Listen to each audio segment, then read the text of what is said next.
ओम शांति। আজকের अव्यक्तवाणी 11/3/1971। परिस्थितियों को पार करने का साधन স্বস্थिতি। তো পরিস্থিতিগুলোকে পার করার সাধন হচ্ছে আমাদের স্বস্थिति। তো বাবা বলছেন, व्यक्त में रहते अव्यक्त स्थिति में रहने का अभ्यास अभी सहज हो गया है। बाबा जानते চাইছেন कि আমরা এখন ব্যক্তি থেকে अव्यक्त স্থিতিতে থাকার অভ্যাসটা অনেক সহজে করে ফেলেছি। তো जब जहाँ अपनी बुद्धि को लगाना चाहे तो लगा सके। इसी अभ्यास को बढ़ाने के लिए अपने घर में अथवा भट्टी में आते हो। বাবা বলছে আমরা আমাদের ঘর হচ্ছে মধুবন। এই সাকার দুনিয়াতে আমাদের ঘর মধুবন। তা আমরা মধুবনে যাই, নিজের ঘরে বা ভাট্টিতে যাই। কেন যাই? এই অভ্যাসটাকে বাড়ানোর জন্য। কোন অভ্যাস? कि আমি যখন যেখানে নিজের বুদ্ধিকে লাগাতে চাইব আমি সেখানে লাগাতে পারব। तो यहाँ के थोड़े समय का अनुभव सदा काल बनाने का प्रयत्न करना है। তো বাবা বলছে এখন আমাদের কী করতে হবে? মধুবনে তো আমরা অল্প সময়ের জন্য আসি, সেখানে আমরা যে অনুভব করি সেটাকে আমাদেরকে এখন সদাকালের জন্য বানিয়ে নিতে হবে। মানে ওখানে যা যা অনুভব সেটা আমি যেন এখানে আসার পরেও, মানে মধুবন ছেড়ে দেওয়ার পরেও সে অনুভবটা যেন আমার সাথে সাথে থাকে। जैसे यहाँ भट्टी व मधुबन में चलते फिरते अपने को अव्यक्त फरिश्ता समझते हो। বাবা বলছেন যেরকম এখানে ভাট্টিতে বা মধুবনে যখন আমরা যাই, আমরা চলতে ফিরতে নিজেকে অব্যক্ত ফরিস্তা মনে করি। হ্যাঁ না? যতদিন আমরা মধুবনে থাকি সবসময় আমরা ফরিস্তা রূপে থাকি। কেন ওটা বাবার ঘর। আমরা আমাদের সব চিন্তা বাবাকে দিয়ে দিয়েছি।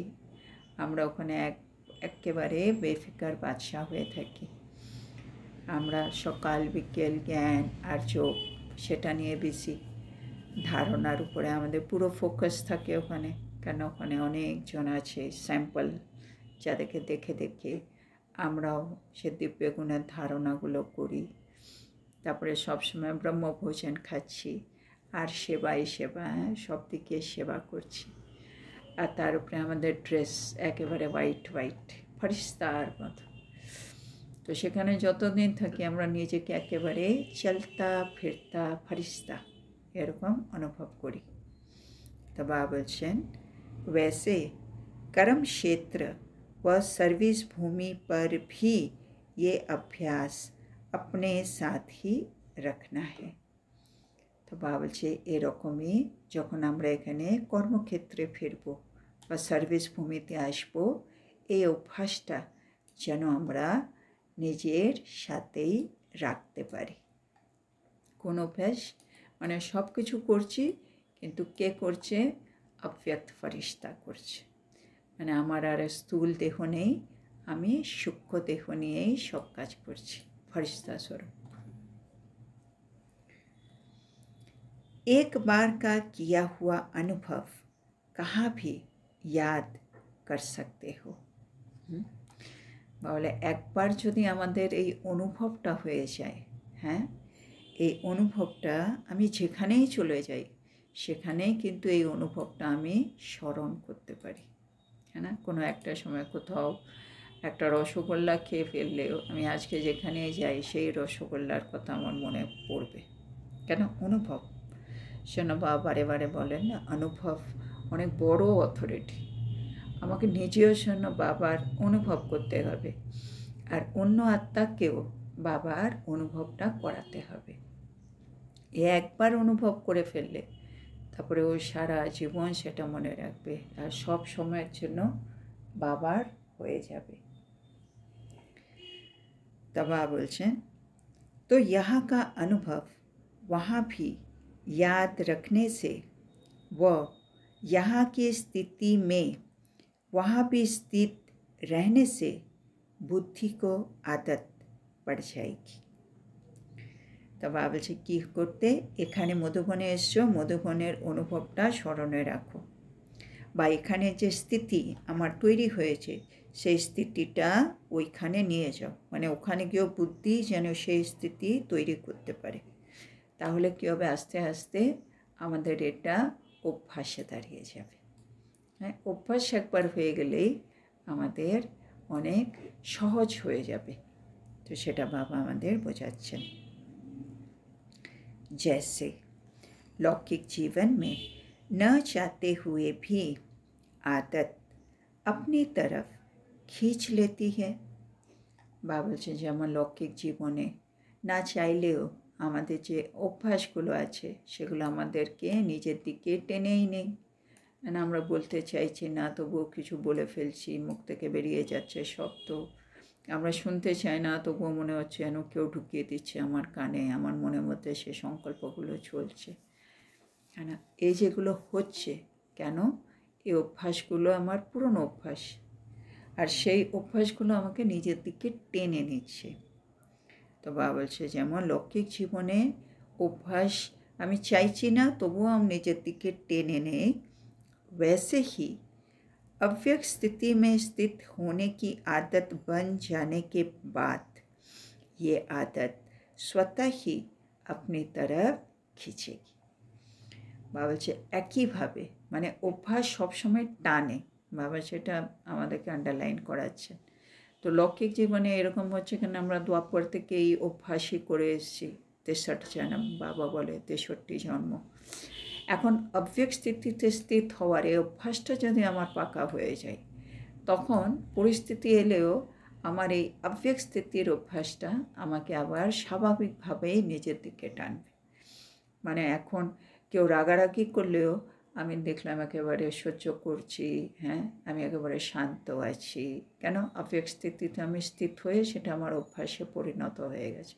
কেউ অপমান করলেও আমি তাকে শুভকামনা দিতে পারছি, আমি তাকে সম্মানের সাথে তার সাথে কথা বলতে পারছি।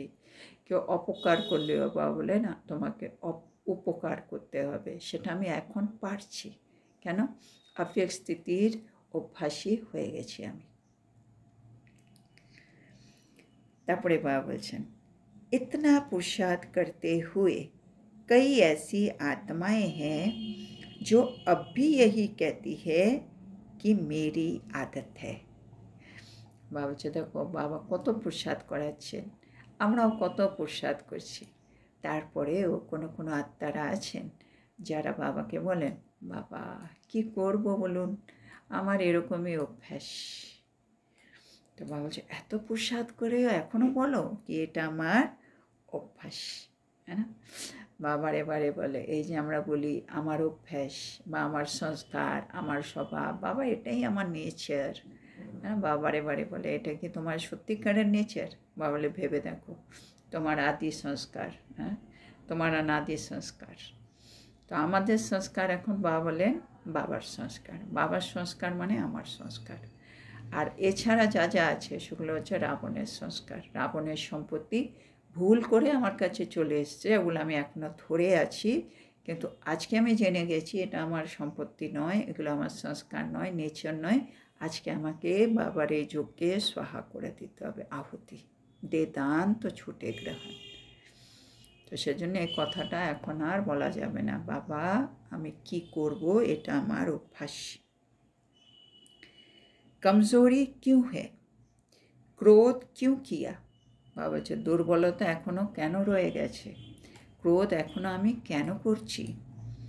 কোমল কিউ বনে হো, হ্যাঁ এখনও এত কোমল কেন, হ্যাঁ কেউ কিছু বললেই মুড অফ হয়ে যাচ্ছে, মানে ছুঁইমুই হয়ে যাচ্ছে। বাবা বলছে হ্যাঁ মানে ফিলিং চলে আসছে, তার মানে আমি কোমল হয়ে আছি, এখনও কেঁদে দিচ্ছি, দুঃখ হচ্ছে। ভাবছে এগুলো এখনও কেন? তো বা উত্তর দিচ্ছে, কাহেঙ্গে মেরি আদত হ্যায়। মানে বাবা যখন বলবে এখন এগুলো কেন, তখন আমরা বাবাকে বলবো কি করব বাবা, এগুলো আমার অভ্যাসে দাঁড়িয়ে আছে, মানে নেচার হয়ে আছে। ऐसे जवाब अभी भी देते हो। बाबा जी এরকম উত্তর তোমরা এখনো দিয়ে দাও। तो ऐसे ही ये स्थिति व इस अभ्यास की भी आदत बन जाए। তো বাবা বলছে দেখো এত করার পরেও বাবা এটা বোঝাচ্ছে মানে নেচারটা কীরকম। এতবার বাবা বলছে, আমিও বুঝেছি এগুলো আমাদের মানে ছেড়ে দিলে ভালো হয়, তার সত্ত্বেও আমি এখনও ছাড়তে পারছি না, অভ্যাস হয়ে গেছে বলে। তো বাবা এটাই বোঝাচ্ছে এইরকমই যদি আমাদের ফরিস্তা স্বরূপের অভ্যাসটা হয়ে যায়, মানে এখন তো ব্রাহ্মণ ফরিস্তাই হব, তো ফরিস্তা স্বরূপের অভ্যাসটাও যদি হয়ে যায় তাহলে কি হবে, तो फिर न चाहते हुए भी ये अव्यक्त स्थिति की आदत अपनी तरफ आकर्षित करेगी। তখন যেমন এখন আমি চাইছি না তবুও ক্রোধ করছি, হ্যাঁ না, কোমল হয়ে যাচ্ছি, তখন বাবা বলছে তখনও একই হবে। আমি চাইবো না, কিন্তু বারে বারে আমি অব্যক্ত স্থিতির সংস্কারের দিকে আকৃষ্ট হব। তা বাবা বলছেন সেজন্য মাম্মার জন্য বলে না, মাম্মা সব সময় মনমানা ভাব, মানে যেটুকুনি সেবা করার পরেই মাম্মা দেখছে বাবাকে স্মরণে বসে আছে, যেখানে দেখবে বাবাকে স্মরণ করছে। কেন? ওই অভ্যাসটা মাম্মা তৈরি করে ফেলেছিল, হ্যাঁ না। আর মাম্মা যেমন যা যা সংস্কার, মাম্মা অনেক তাঁতিওগুলো সব মানে সব অভ্যাসে নিয়ে এসেছিলো। মাম্মা যখন হাঁটতেন বলে খুব মানে বাবাকে স্মরণ করে করে খুব স্লো হাঁটেন, আস্তে আস্তে। মামা বলেন কি, যখন আমি হাঁটছি এই পৃথিবীটাকেও কষ্ট দেওয়া যাবে না, শোনো আস্তে আস্তে হাঁটবো, মানে যেরকম ফরিস্তা হাঁটে। একটা সময় নাকি মানে ট্রেন চলে এসছে স্টেশনে, মাম্মা যাবে, মাম্মা জলদি চলো, মানে ট্রেন ছেড়ে দেবে, তাড়াতাড়ি চলুন। মাম্মাকে যতই বলছে তাড়াতাড়ি চলুন, মাম্মা ওই একই স্পিডে হাঁটছে, যেমন ফরিস্তা চাল, যেমন ধীরে ধীরে হাঁটে। হাঁটতে হাঁটতে মাম্মা গেছেন, কতক্ষণ ট্রেন দাঁড়িয়ে রয়েছে, ট্রেন আবার ছাড়েনি, লেট হয়েছে, মাম্মা উঠেছেন, ট্রেন ছেড়েছে। তো মানে এই যে ভাবলে অভ্যাস মানে ওটা পার্মানেন্ট হয়ে যাবে, যেমনই পরিস্থিতি আসুক আমার নেচারটা চেঞ্জ হবে না, তার মানে ওটা অভ্যাস। তো বাবাও চাইছেন এখন ওই অব্যক্ত স্থিতির সংস্কারগুলো আমাদের মধ্যে এমন এসে যাবে, তখন যে কোনো পরিস্থিতি আসুক ওই অব্যক্ত স্থিতির সংস্কারই আমাকে টানবে, অন্য কোনো সংস্কার আমার কাছে আর থাকবে না। যেন বাবা বলছে তারপরে বাবা বলছেন ইয়ে আদত, মানে অব্যক্ত স্থিতির এটা যদি আমার নেচার হয়ে যায়, ইয়ে আদত आपको अदालत में जाने से बचाएगी। এই সংস্কারটা যদি আমার হয়ে যায় ফরিস্তা স্বরূপের এটা, তাহলে আমার আদালত, হ্যাঁ আদালতে আর যেতে হবে না। হ্যাঁ, আদালতে কারা যায়? যারা খারাপ কাজ করেছে, মানে আমাদের হচ্ছে ধর্মরাজের আদালত। তার মানে আমার বিকর্ম হলেই আমাকে ওইখানে যেতে হবে, বিকর্ম চুক্ত না হলে শাস্তি খাওয়ার জন্য। তো বাবা বলছে আমি যদি এখন থেকে আমার সংস্কারগুলোকে চেঞ্জ করে ফেলি, অব্যক্ত স্বরূপের স্থিতির যে সংস্কার যদি একেবারে আমার পার্মানেন্ট নেচার হয়ে যায়, তাইলে আমার আর বিকর্ম শেষ। আর যে পুরনো আছে সেগুলো আমি স্মরণের যাত্রা দিয়ে কমপ্লিট করে নেব, তাহলে আমাকে আর বাবার ধর্মরাজের আদালতে আর যেতে হবে না, মানে বাবাকে ধর্মরাজ রূপে আমাকে আর দেখতে হবে না। তাহলে কত লাভ হবে বা সেটা বোঝাচ্ছেন। समझा? বুঝেছো? जब बुरी बुरी आदतें अपना सकते हो, বাবা যখন খারাপ খারাপ সংস্কারগুলিকে নিজের করে নিতে পারো, तो क्या ये आदत नहीं डाल सकते हो? হ্যাঁ, মানে রাগ করা, হিংসে করা, কাম ক্রোধ লোভ অহংকার, পরনিন্দা পরচর্চা, বাবা কত খারাপ খারাপ সংস্কার আমাদের মধ্যে রয়ে গেছে, এগুলোকে নিজের করে নিতে পেরেছো, তাহলে বাবা বলছি এই সংস্কার না অব্যক্ত স্থিতির সংস্কার, ফরিস্তা স্বরূপের সংস্কারকে কেন ভরতে পারছো না? दो चार बारी भी कोई बात प्रैक्टिकल में लाई जाती है, बाबा जी दो चार बार যে কোনো বিষয় আমি যদি ওটাকে प्रैक्टिकली नहीं आसते पारी तो प्रैक्टिकल में लाने से प्रैक्टिस हो जाती है মানে প্র্যাকটিসে নিয়ে প্র্যাকটিক্যালি নিয়ে এলেই প্র্যাকটিসে চলে আসবে মানে নেচার কীভাবে তৈরি হয় এই যে হ্যাবিট আমাদের আদত কীভাবে তৈরি হয়েছে অভ্যাস আমি ওটা বারে বারে করেছি বলে এখন আমাকে নতুন ওয়ে অফ মানে কাজ করা নতুন ওয়ে অফ থিঙ্কিং এগুলো আমাকে নতুন করতে হবে যেটা বাবা বলছে কিন্তু এটা করতে হবে বাবা আগের দিন বললেন না তোমরা থিওরিতে সবাই পাস কিন্তু এখনও প্র্যাকটিক্যালে অনেক জিনিস আমাদের এখনও আসেনি তো ভাবি কিন্তু করার সময় আসছে না এখনও কিন্তু করতে হবে কনসিয়াসলি করতে হবে একবার দুবার বা বলছে না 3 বার 4 বার যদি করে ফেলো তাহলেই দেখবে ওটা তোমার অভ্যাস হয়ে গেছে প্র্যাকটিসে চলে এসছে মানে কেউ রাগ করছে আমি শান্ত থাকছি 2 বার 3 বার 4 বার তারপরে আমার শান্ত থাকা নেচার হয়ে যাবে তো এইভাবে আমাদেরকে फरिश्ता स्वरूपे संस्कारगुलो निये आसते हबे यहाँ इस भट्टी में अथवा मधुबन में ये इस अभ्यास को प्रैक्टिकल में लाते हो ना भावछे जखन आमरा भट्टीते जाচ্ছি मधुबने যাচ্ছি তখন এই অভ্যাসটা মানে ফরিস্তা স্বরূপের মতোই থাকবো প্র্যাকটিক্যালে এটা তো আমরা ওখানে করি তাই না ওখানে এদিক ওদিক হলেও ধরো খাবার পেলাম না এটা হয়ে গেল আমরা ওখানে এত রাগারাগি করি না আমরা সেই সম্মান দিয়ে ফরিস্তা স্বরূপের মধ্যে স্থিত হয়ে ওরকমই কথাবার্তা বলি ওখানে অনেক সময় অনেক কিছু হয়ে যায় কিন্তু আমরা আমাদের স্বরূপের মধ্যে থাকি ওখানে আমরা এই সংসারের মতো ওখানে ঝগড়াঝাটি অপমান ওগুলো করি না তো ভাবছে ওইখানে এসে তো তোমরা এই অভ্যাসটা প্র্যাকটিক্যালি করো তাই না जब यहाँ प्रैक्टिकल में लाते हो और प्रैक्टिस हो जाती है तो ये प्रैक्टिस की हुई चीज़ क्या बन जानी चाहिए भावছে যখন এখানে এলে তোমরা প্র্যাকটিক্যালি এগুলো করলে যেগুলো আমাদের দরকার আর এগুলো প্র্যাকটিসও হয়ে গেছে 3-4 বার তো হয়েই গেছে তাহলে প্র্যাকটিস হয়ে যাওয়ার পরে জিনিসটা কীরকম হয়ে যাওয়া উচিত ন্যাচুরাল और नेचर बन जानी चाहिए तो সেটা আমাদের ন্যাচুরাল নেচার হয়ে যাওয়া উচিত মানে অটোমেটিকই সেই নেচারটাই সবসময় ইমার্জ রূপে থাকবে কারণ আমি ওটা বারে বারে করে প্র্যাকটিস করে নিয়েছি समझा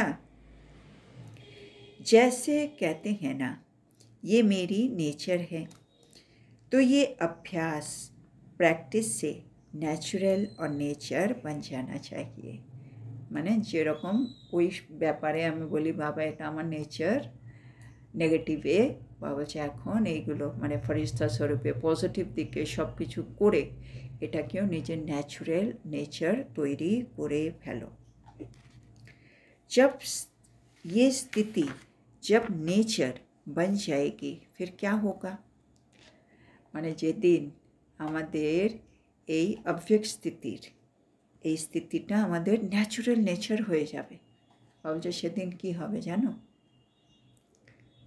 ন্যাচুরাল ক্যালামিটিস हो जाएगी हैं प्राकृतिक आपदाएं है ना ন্যাচুরাল ক্যালামিটিস সেদিন হয়ে যাবে মানে আমাদের নেচারের জন্য ওইটা অপেক্ষা করছে মানে প্রাকৃতিক দুর্যোগ যা হবে 5টা তত্ত্ব এসে এখানে বিকরাল রূপে একসাথে আসবে বা বলছেন आपकी नेचर न बनने के कारण ये नेचुरल कैलेमिटीज रुकी हुई है মানে আমাদের নেচার মানে ফরিস্তা স্বরূপের স্থিতি আমাদের এখনো ন্যাচুরাল নেচার হয়নি তার কারণে এই প্রাকৃতিক দুর্যোগ ন্যাচুরাল ক্যালামিটিস কিন্তু এখনো থেমে আছে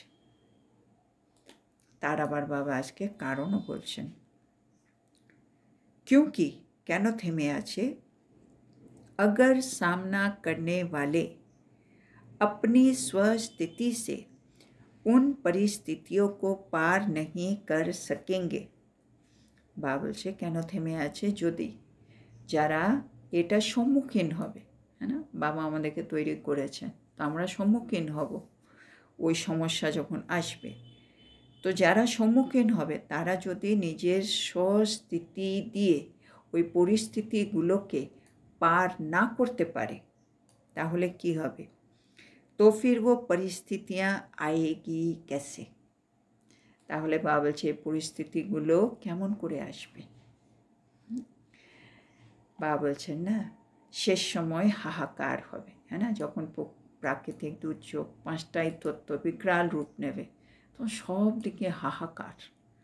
এরকম একটা সময়ে প্রতিটা আত্মা হাহাকার অবস্থা দিয়ে যাবে। তখন কিছু আত্মাকে এরকম থাকতে হবে যারা এই হাহাকার অবস্থাতেও জয় জয়কার স্থিতিতে থাকবে। বলে না বাবা, যখন পৃথিবীতে হাহাকার, আমরা জয় জয়কার হবে। জয় জয়কার মানে আমি একেবারে অচল অডোল, একেবারে স্থির এরকম থাকবো, শান্তস্বরূপ, শক্তিস্বরূপ, ভরপুর, এরকম এই স্থিতি হবে আমার। তখনই তো আত্মারা আমাদের কাছে আসবে কি এরকম একটা অবস্থা, আর এরা এরকম একটা স্থিতি কী করে বানিয়ে রেখেছে। তখনই তো লাস্ট সময় আমাদের দৃষ্টি দিয়ে ওদেরকে নিহাল করতে হবে। সে আত্মারা একটু একটু করে বাবা বলে না, শেষ সময় তারা পুরুষার্থ করবে না, কিন্তু মুক্তি পাবে সব আত্মা। তখন আমাদের পাঠ শুরু হবে। তো সেজন্য আমরা তো ওই পরিস্থিতির সম্মুখীন হওয়ার জন্য আগে স্বস্থিতিটাকে তৈরি করে বসে থাকতে হবে। আর সেন্স আমরা এখনও তৈরি হইনি, সেজন্য পরিস্থিতিগুলো আসতেই পারছে না। আমাদের সবাই হাহাকার করবে, আমিও হাহাকার করব। তাহলে আর জয় জয়কারের ব্যাপারটা হবে কি করে? ভগবান এসে এত বড় পুরুষোত্তম সঙ্গম যুগ চলে গেল, আত্মারা তৈরিই হলো না, এটা কি করে হয়? সেজন্য এটা থেমে আছে আমাদের জন্য। বাবা বলছে আমরা তৈরি হইনি বলে পরিস্থিতি মানে ন্যাচুরাল ক্যালামিটিসের আসতেই পারছে না। সামনা করনে वाले अभी तैयार नहीं है। হ্যাঁ, বাবা বলছে সম্মুখীন যারা হবে তারা এখনও তৈরি হয়নি, মানে আমরা তৈরি হইনি এখনও। इसलिए ये पर्दा खुलने में देरी पड़ रही है। সেজন্য এখনও পর্দা খুলতে দেরি হয়ে যাচ্ছে, মানে আমরা এখনও এভার রেডি হইনি। বাবা বললেন এভার রেডি। अभी तक इन पुरानी आदतों से, এখন আমাদের কি কি জিনিস ছাড়তে হচ্ছে এখনও পর্যন্ত। বাবা বলছে আমাদের পুরানি আদত, পুরনো স্বভাবগুলো, পুরানে সংস্কারও সে, পুরনো সংস্কারগুলি, পুরানি বাতও সে, হ্যাঁ পুরনো বিষয়, এটা মনে আছে ওটা মনে আছে, কে কী খারাপ খারাপ করেছে সব আমরা এখনও ধরে বসে আছি। তো পুরনো বিষয়গুলি, পুরানি দুনিয়া সে, এখন আমাদের কলিযুগ ভালো লাগে। হ্যাঁ, পুরনো দুনিয়া, পুরানি দুনিয়ার জিনিসপত্র অনেক কিছু এখনও ভালো আছে, ভালো লাগে। তো পুরানি দুনিয়া আর পুরানি দেহকে সম্বন্ধীয় সে, আর পুরানে দেহের সম্বন্ধ সম্পর্ক যে আত্মারা আছে তাদের থেকে अभी तक वैराग्य नहीं हुआ है, এখন আমাদের এখনও বৈরাগ্য আসেনি। সেজন্য আমরা এখনও তৈরিও হচ্ছি না। বৈরাগ্য এসে গেলে আমরা নিজের উপরে ফোকাস করে এতদিনে তৈরি হয়ে যেতাম। বাবা যে এখনও বৈরাগ্য আসেনি, সেজন্য আমরা এখনও তৈরি হইনি। তো আজকে আমরা এখানেই থামব। তো আজকে বাবা আমাদেরকে অনেক কিছু বুঝিয়েছেন। বাবা চাইছেন আমরা ব্যক্তি থেকে অব্যক্তির অভ্যাসী হয়ে যাই, আর এটা একটা আমাদের সহজ অভ্যাস হয়ে যাক। আর এর মধ্যে নিজের বুদ্ধি আমি যেখানে লাগাতে চাইব, যতক্ষণের জন্য লাগাতে চাইব, সেইখানে যেন লাগাতে পারি। ভাবছে সেজন্যই তো তোমরা মধুবনে এসছো নিজের ঘরে। এখানে অল্প সময়ের জন্য এগুলো অনুভবও করো, কিন্তু এবার এটাকে একটু পার্মানেন্ট করে ফেলো। মধুবনে যখন এসছো নিজেকে অব্যক্ত ফেরেশতা বলে মনে করো। একইভাবে যখন এখান থেকে ফিরে যাবে নিজের কর্মক্ষেত্রে, সেবাস্থানে, একই অভ্যাস যেন ওখানে ধরে রাখো, মানে চলতা ফিরতা ফেরেশতা আমি আমার কর্মক্ষেত্রে। কেন আমরা ওখানে ট্রাস্টি, আমরা সংসারে আছি, প্রবৃত্তি মার্গ, পবিত্র প্রবৃত্তি মার্গ। তা আমাকে ফেরেশতা হয়ে থাকতে হবে সব কিছু বাবার, আর আমি সেবায় আছি। তো বাবা বলছে একবার এই অনুভবটা করে ফেললে, এই অনুভবটা কিন্তু সবসময় তুমি যে কোনো জায়গায় স্মরণ করতে পারবে। সেন অনুভবের উপরে ফোকাস করতে বলছেন বাবা। তারপরে বাবা বলছে যেমন লক্ষ্মীকে আমরা অনেক অভ্যাস চাইছি না, তার সত্ত্বেও অভ্যাসগুলো আমাদেরকে টেনে নেই। একইভাবে অব্যক্তিতে স্থিত হওয়ার অভ্যাসটাও এবার স্বাভাবিক করে নিতে হবে, ন্যাচুরাল করে নিতে হবে। তাহলে এটাও আমাদেরকে নিজের দিকে টেনে নেবে। বা বলে এখনও দুর্বলতা রয়ে গেছে, ক্রোধ রয়ে গেছে, এখনও আমরা কোমল। বাবা বলছে কেন? বাবা বলছে আমরা বলি বাবা এটা আমার অভ্যাস। তো বাবা বলছে এই যে অভ্যাস, তার মানে এই অভ্যাস তোমাকে এখনও টানে। একইভাবে আবেগ স্থিতির সংস্কারটাকে এত নিজের করে নিতে হবে যে সেটা আমাকে টানবে।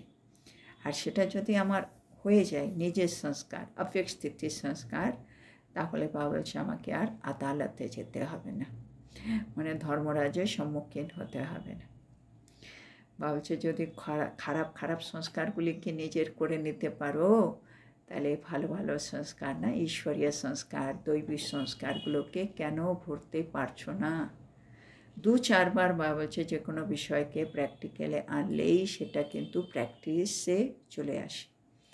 শোনো, এখন যখন মধুবনে এসছো, এখানে তো বারে বারে প্র্যাকটিস করছো এই প্র্যাকটিক্যালে, এটা এমনভাবে প্র্যাকটিস করে নাও এটা তোমার ন্যাচুরাল নেচার যেন হয়ে যায়।